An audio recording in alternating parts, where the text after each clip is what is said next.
Est-ce que tous les journalistes font de la politique, comme le dit Éric Oui, Zemmour? ça c'est incontestable. Toute personne qui prend la parole sur la scène publique fait de la politique. Enfin, il ne faut pas perdre de temps dans ces débats-là.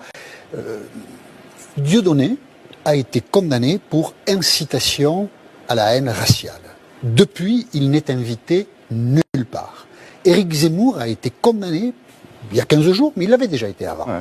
Bon, on a fait semblant de ne pas le voir avant, mais là on le voit là maintenant, on ne peut pas dire qu'on ne le voit pas, on le voit. Il a été condamné pour incitation à la haine religieuse. Donc comment expliquer que Dieudonné n'a plus droit à la parole dans la société française? Et quand il veut donner des spectacles, il est obligé de se dissimuler pour louer une salle, ne pas dire que c'est lui qui y va, parce que sinon on refuse de lui louer la salle, et c'est par effraction que Dieudonné peut avoir la parole dans la société française.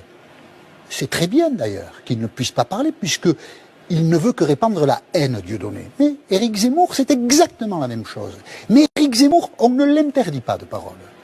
Ses employeurs ne le lâchent pas. Alors, RTL, c'est une sortie en sifflet avec une mauvaise foi. RTL a défendu Éric Zemmour dans des moments où il ne l'était pas. Bref, Le Figaro continue, CNews va peut-être le faire. Il y a 2 poids 2 mesures dans la société.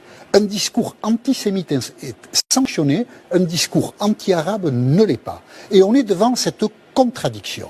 Et très peu de gens ont la simplicité de dire que quelqu'un qui est condamné par la justice, qui est donc un délinquant, parce que l'opinion qu'émet, enfin, du moins les propos que tient Éric Zemmour, ce n'est pas une opinion d'après la justice, c'est un acte délictueux. Il est condamné. Eh bien, on continue à lui donner la parole. Parce que, au fond, dire du mal des musulmans, de l'islam et des arabes, comme le dit dans le sujet, mais il représente 1/4 ou 1/5 des gens, eh ben, voilà, on fait ça à la quantité. Comme il représente beaucoup de gens, on ne va pas l'interdire de parole. Eh bien, c'est un raisonnement stupide, bête. Les propos d'Éric Zemmour, samedi, quand il dit que nous sommes en face d'un remplacement d'un peuple par un autre peuple, c'est un propos revanchard.